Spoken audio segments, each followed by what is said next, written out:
우리 삶을 주관하시는 좋으신 아버지 하나님, 오늘 또 은혜 중에 하루를 시작할 수 있도록 인도하시니 감사합니다. 말씀으로 찾아오시는 하나님을 만나게 도와주시고 그 말씀이 우리에게 생기가 되어 밥을 먹어 육신이 살아난 것처럼 내 영이 하나님의 말씀으로 오늘도 하루를 살아내는 역동적인 힘으로 나타날 수 있도록 도와주시옵소서. 감사드리며 예수 그리스도의 이름으로 기도하옵나이다. 아멘. 하나님 말씀 이사야서 26장입니다. 7절에서 21절입니다. 19절까지만 보겠습니다.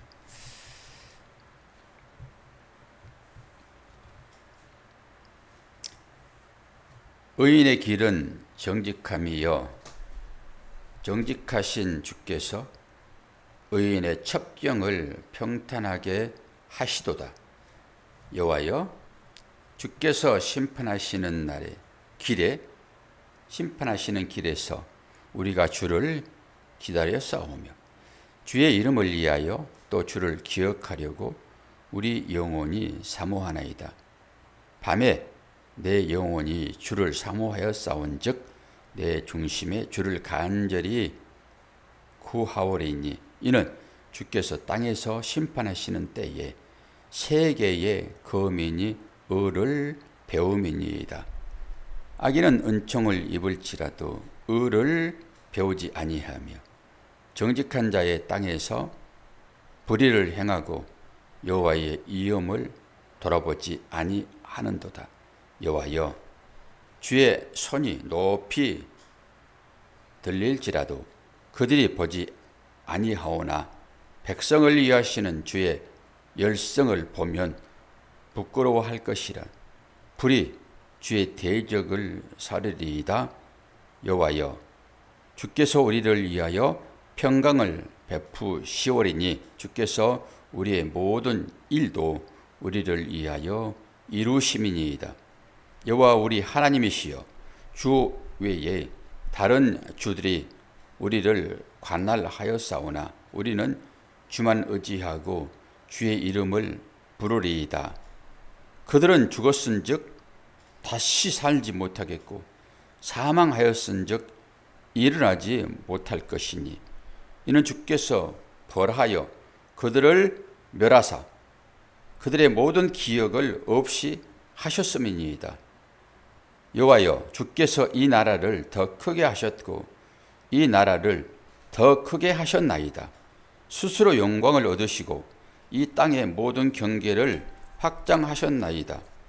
여호와여, 그들이 환난 중에 주를 앙모하여 싸우며 주의 징벌이 그들에게 임할 때에 그들이 간절히 주께 기도하였나이다.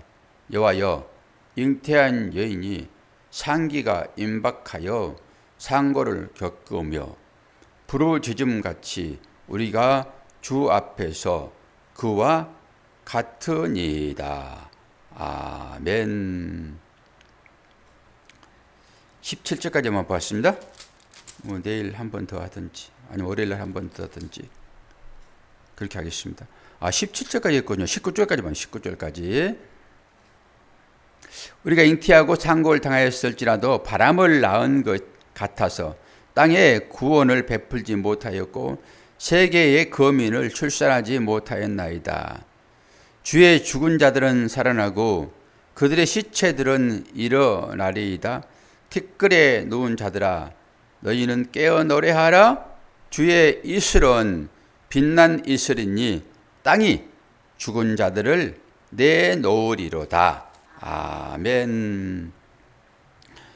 이제 각자 처지가 달라서 이 새벽을 깨우신 분들이 많이 있어요.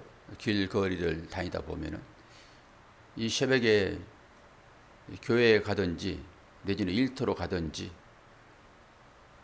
그리고 이렇게 이제 문자를 보내든지 이 시간에 띵동 그러면은 거의 목사님이 깨어나가지고 문자 보내는 거예요. 이분들은 새벽 기도를 하지 않나? 이 새벽 기도 시간에 문자를 보내는 것은 5시 시작해 가지고 지금 보내나? 5시 반에 시작한 사람들은 어떻게 해요? 이게 이제 상황이 다르기 때문에 그러는 거죠. 제가 이 카톡을 그래서 음을 딱 죽여버렸다가 되게 불편하더라고요. 카톡을 왜 안 보나 자꾸 말해가지고 카톡을 또 소리를 켜놨더니 소리가 들리네요. 자, 말씀을 좀 보도록 합시다. 오늘은 7절과 19절의 말씀을 좀 집중적으로 이제 볼 거예요. 그 전에 7절을 좀 봅시다. 의인의 길은 정직하여 정직하신 주께서 의인의 첩경을 평탄하게 하시도다 그러지요. 첩경, 길, 같은 길입니다. 의인의 길은 정직하며 의인의 첩경을 평탄하게 하시도다. 두 가지 길입니다. 첫 번째 의인의 길, 그 의인의 길은 보통 길이라고 보시면 돼요. 우리가 살아가는 길 하니까 이 도로 이것만 보지 마세요. 항상 길은 진리를 상징합니다. 진리. 그래서 길도 이렇게 얘기하는 거예요. 진리를 상징합니다. 그냥 내가 만든 길이라고 보면 돼요. 그냥 보통 길. 인생의 행로 이렇게 보시면 돼요. 근데 첩경 그려놨잖아요. 하나님께서 첩경을 평탄하게 하시도다 그러죠. 첩경. 이 첩경은 지름길로 보면 돼요. 그리고 이 첩경은 하나님께서 만드신 길 이렇게 보시면 돼요.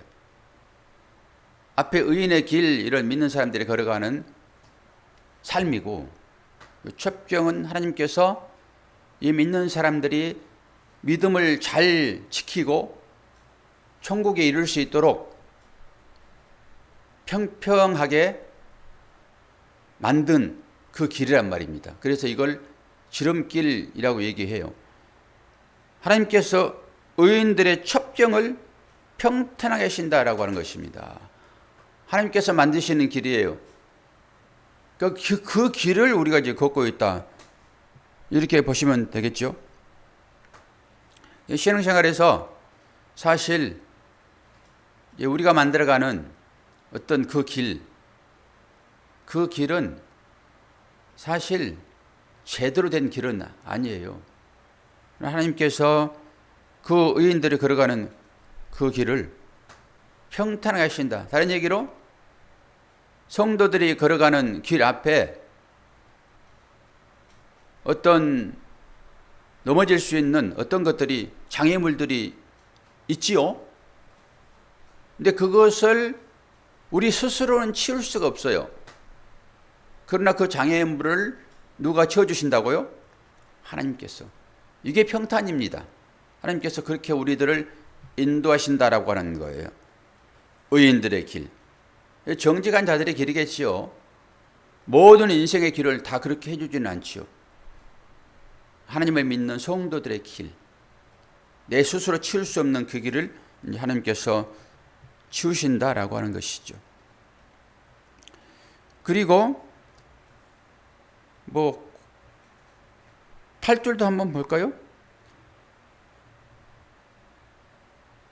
여호와여 주께서 심판하시는 길에서 우리가 주를 기다려 싸우며 주의 이름을 위하여 또 주를 기억하려고 우리 영혼이 사모하나이다. 밤에 내 영혼이 주를 사모하여 싸운즉 내 중심이 주를 간절히 구하려니 이는 주께서 땅에서 심판하시는 때에 세계의 거민이 의를 배움이니이다. 세계 심판 이후에 이스라엘을 구원하시는 것입니다. 그런데 세계라고 했을 때 그 세계 가운데 이스라엘도 들어있죠. 하나님의 심판이 임할 때만 의를 배운다 이러는 거지요. 그러니까 우리가 어떻게 해서 의로운 사람이 됩니까? 하나님께서 우리 인생들에게 닥쳐지는 이 고난의 문제, 그 가운데 우리를 집어넣었다 이렇게 말할 수도 있고, 그 가운데를 인도했다 이런 얘기를 할 수도 있고, 쉽게 말하면은 둘째 아들이 거하는 그 처지입니다. 그 돼지 우리에서만 눈이 번쩍 띄어져 가지고 아버지 집의 풍요를 거기서 보잖아요. 환난 중에서 우리의 믿음을 드러낼 수 있다 이런 얘기입니다.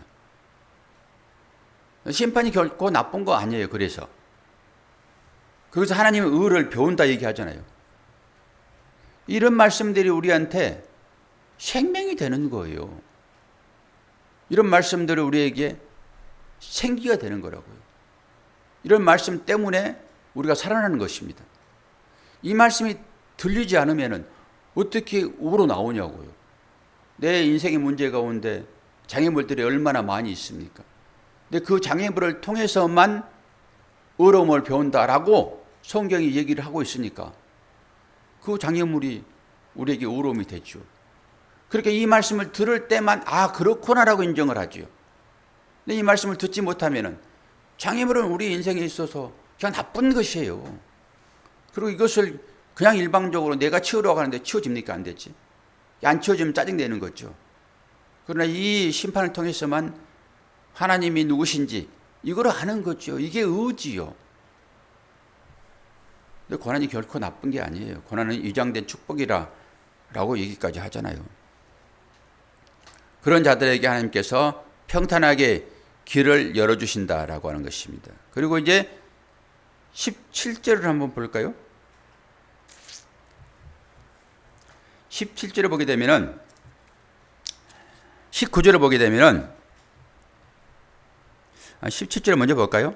여호와여 잉태한 여인이 상기가 임박하여 상고를 겪으며 부르짖음 같이 우리가 주 앞에서 그와 같으나이다. 18절 우리가 잉태하고 상고를 당하였을지라도 바람을 낳은 것 같아서 땅에 구원을 베풀지 못하였고 세계의 만민을 출산하지 못하였나이다. 인간들의 행위로 앞에서도 얘기했지만 인간들의 행위로 우리 앞길을 스스로 개척할 수 없다라고 하는 것입니다. 그러면서 출산하는 여인의 예를 들어서 얘기를 하고 있지요. 아무리 상고를 당하는 그런 고난 가운데 있을지라도 인생이 고난이잖아요. 있을지라도 인간의 힘으로는 딱 구름을 낳은 것처럼 생명이 안 되는 인간의 힘으로는 할 수 없다라고 하는 것이 결론은. 그래서 세계 가운데 이런 고난이 있지만은 그 고난을 통해서 하나님은 하나님의 능력으로 인생의 첩경을 평탄한 길로 인도하신다라고 하는 의미가 여기에 들어있죠. 19절을 이제 보면서 설교를 마칠 건데요. 이게 구약의 부활절입니다. 이제 구약에 이 부활이 2번 나와요. 다니엘서 1번 나오고. 지난주 주일날 이거 말씀 띄워드렸습니다. 그리고 사도계인들이 부활이 없다라고 주장을 했을 때 예수님께서 이 부활장을 들이밀지 않고 그들은 모세 오경만 믿었기 때문에 이 출애굽기 가시떨기 나무 아래에 있는 그 얘기를 들어서 설명을 했어요. 부활이 어떤 것인지. 여기에 부활 나오는 것입니다. 주의 죽은 자들은 살아나고 그들의 시체들은 일어나리이다. 티끌에 누운 자들아 너희는 깨어 노래하라. 주의 이슬은 빛난 이슬이니 땅이 죽은 자들을 내놓으리로다. 이게 무슨 말 같습니까? 죽은 자들, 그냥 죽은 자들이 아니라 주의 소유가 된 죽은 자들, 이렇게 보시면 돼요. 그냥 죽은 자들 그러면은 주님과는 아무리 상관도 없이 죽은 자들이라고 볼 수 있지만은 여기에서 나오는 이 죽은 자들은 주님의 소유가 된 죽은 자들이라고요. 이 말의 의미가 깊어요. 주의 소유가 된 죽은 자들. 그냥 죽은 자들은 희망이 없어요. 그냥 죽고 끝나는 것입니다. 어제도 2번씩 중복하여 얘기했죠. 정령 죽으리라. 정령이란 말도 그냥 무투, 죽으리라는 말도 무투. 그래서 무투 타무투예요. 정령 죽으리라, 죽고 죽으리라. 이런 죽은 자들은 아무가 의미가 없습니다. 그런데 여기에서 나오는 이 죽은 자들은 주님의 소유가 된 죽은 자들이라고요. 주님의 소유가 된 죽은 자들은 결코 죽음이 주님과의 관계 가운데서 떼어놓을 수 없다라고 하는 것입니다. 누가 우리를 그리스도의 사랑에서 떼어낼 수 있냐고요. 당연히 주께서 죽어있는 그 자들을 살려내시죠. 그래서 부활을 하니까요. 우리가 죽음의 삶처럼 그렇게 느껴지는 일들이 얼마나 많이 있습니까? 절망 가운데 들어있죠. 절망 가운데. 그 실제 목격도 하잖아요. 운명 직전에 있는 사람들을. 그 사람들이 하나님을 아는 성도라고 하게 되면은 누구에 의해 있는 자들이에요? 주님의 소유가 된 자들이라고요. 이 주님의 소유가 되어 있다라고 하는 것은 어떤 거예요? 죽음이 그를 지배할 수 없다라고 하는 것입니다. 죽었다 할지라도 주님이 그를 살려내신다고요. 누구의 소유가 되어 있는가가 너무너무 중요하지요. 하나님께서 우리를 당신의 아들을 통해 가지고 속량해 버렸잖아요. 우리는 이제 제 소유가 아니라 우리 의인 되었잖아요. 지금 오늘 성경 말씀도 계속 그 얘기하고 있죠. 제 소유가 아니라 의의 소유, 즉 하나님의 소유가 되어 있다고요. 그 얘기를 지금 하는 것이죠. 주님의 소유가 된 자들이 어떻게 될 것인가 라고 하는 것이죠.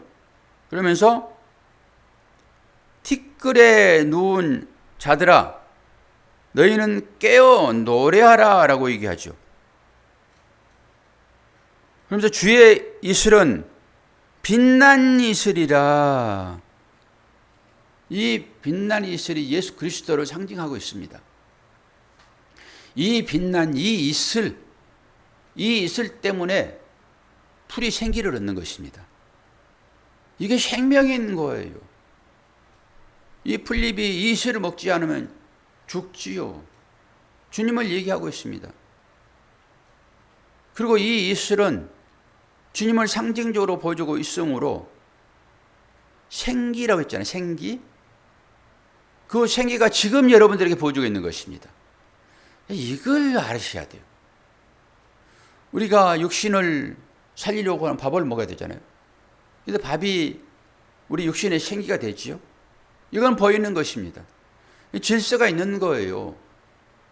이 보이지 않는 질서, 우리 육안으로는 보이지 않는 이 질서가 분명히 우리한테 있잖아요. 지금 그건 영의 질서입니다. 이것을 영성이라고 얘기해요. 그래서 영성이 깨어있는 자들은 이 질서를 봅니다. 아침에 그냥 나와서 이거 있는 것이 아니라 이 지금 생기가 부어지고 있는 이 상태라고요. 이 이슬, 빛난 이슬이 이 풀잎의 맺힘으로 풀잎이 그걸 먹고 살아가잖아요. 이건 개인적인 부활장이지만은 이게 이 나라적으로 얘기할 때는 에스겔서에 그 뼈들이나 뼈, 그 이스라엘의 군대입니다. 그게 그때 뭐가 지금 선포되어지는 거예요. 그때 하나님의 말씀, 생기가 부어지는 것입니다. 뼈들을 향하여서 얘기하는 거라고요. 선지자가. 이게 생기가 지금 부어지고 있는 거라고요. 이게 뭐라고요? 말씀이라고요. 그러니까 이런 영적인 질서를 알고 거기에 아멘하는가. 그리고 나는 지금 그 일을 하고 있는 거예요. 매일 내가 밥을 먹듯이 기도의 자리에 늘 있는가. 말씀의 자리에 내가 항상 있는가. 이 영적인 질서를 알게 되면은 늘 그 자리에 내가 머무르려고 하죠. 기도는 영적인 호흡이라고요. 이 성전에 밝히는 불이라고요. 성전의 불은 끌 수가 없어요. 그리고 성전 안에서 지성소에 들어가기 전에 그 향로 있잖아요. 마지막 입구에 향로 있습니다. 좌우편에 떡상과 촛대가 있고 그 지성소 들어가기 전에 바로 향로 있다고요. 근데 그 향로를 뭐라고 얘기합니까? 성도의 기도라고 얘기를 해요. 그거 계속 있어야 되는 것입니다. 그거 계속 향이 피어나야 되고요. 계속 성전의 불이 밝혀져 있어야 되고요. 이것이 기도라고요. 그래서 사무엘이 기도를 쉬는 죄를 범치 않게 해달라고 기도한다고요. 왜요? 이게 나를 살리는 생기이므로. 이건 보이지 않는 것입니다. 그러나 성도라고 하지만은 이 영적인 질서를 알고 사모하여 새벽을 깨우는가라고 하는 거예요. 뭐 새벽을 깨우는 것만이 능사는 아니겠죠. 기도가 어떤 것인지를 아냐라고 하는 것입니다. 뭐 스스로 기도하지요. 스스로. 그러나 하루를 첫 시작할 때 병사로 나가는 거잖아요. 삶의 현장에. 그때 우리가 하나님의 능력을 덧입고 하는 시간들이 지금 이 시간이라고. 이게 부어지는 것입니다. 어떻게 얘기합니까? 일어나는 거예요. 이때.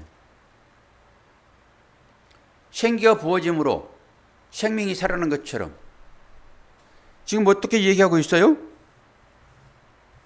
19절에 주의 죽은 자들은 살아나고 그들의 시체들은 일어나리라. 그런 티끌에 누운 자들아 너희는 깨어 노래하라.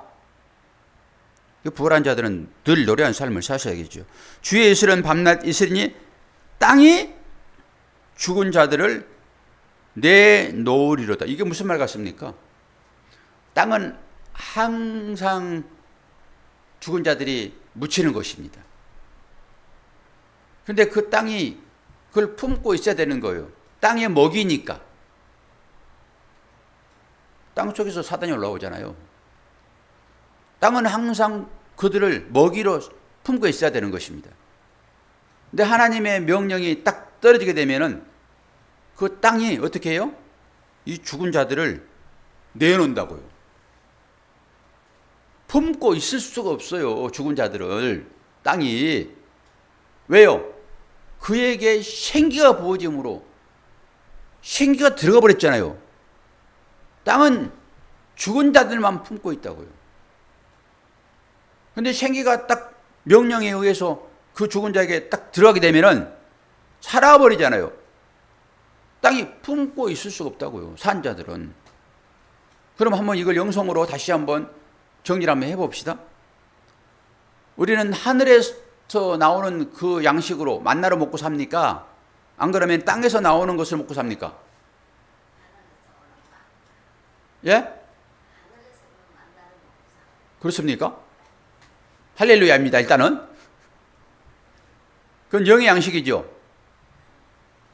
그런데 육의 양식은 뭡니까? 하늘에서 내려오는 만나를 먹고 삽니까? 땅에서 얻은 소출을 먹고 삽니까? 땅에서 나오는 소출을 먹고 사는 게 육입니다. 이게. 이것을 다른 얘기로 육신이라고 얘기해요. 몸뚱아리를 얘기하는 게 아니에요. 인간의 소욕입니다. 인간의 소욕을 육신이라고 얘기한다고요. 이 살을 육신이라고 얘기하지 않아요. 그럼 우리의 소욕은 어떤 것입니까? 세상에서 잘 되는 것입니다. 이게 땅에서 나오는 거라고. 이 육신이라고요. 이걸 먹고 살면 결국 죽는 거예요. 그래서 다 죽는 것입니다. 그러나 우리는 하늘의 질서로 살아가는 자들인 거예요. 이 두 가지를 항상 명심하세요. 땅에서 나오는 것으로 먹을 때는 보이는 것입니다. 그 먹지 않으면 죽어요, 방장.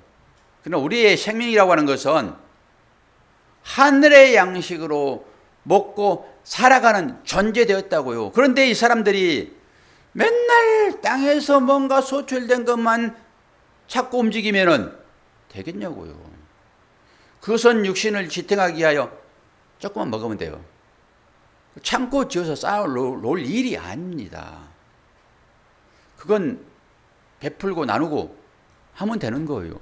아니, 내일 죽을 사람이, 만약에 내일 죽을 사람이 창고 열쇠 가지고 남들이 창고 들어가지 못하도록 하는 거랑 똑같다고요. 내일이 어디 있습니까? 내일 죽을 사람이 내일이 어디 있냐고요. 근데 하나님의 시각은 천년이 하루 같고 하루가 천년 같은 시간들이라고요. 하나님 눈으로 볼 때는. 그런데 딱 그 영국입니다. 내일 내가 데려가겠다라고 딱 사인을 했는데 창고지기가 그 곡간 열쇠를 쥐고 안 내주는 거예요. 난 내일 먹을 거야 그러고. 똑같다고 인생이. 그러니까 이 비밀을 알게 되면은 손을 벌리는 거예요.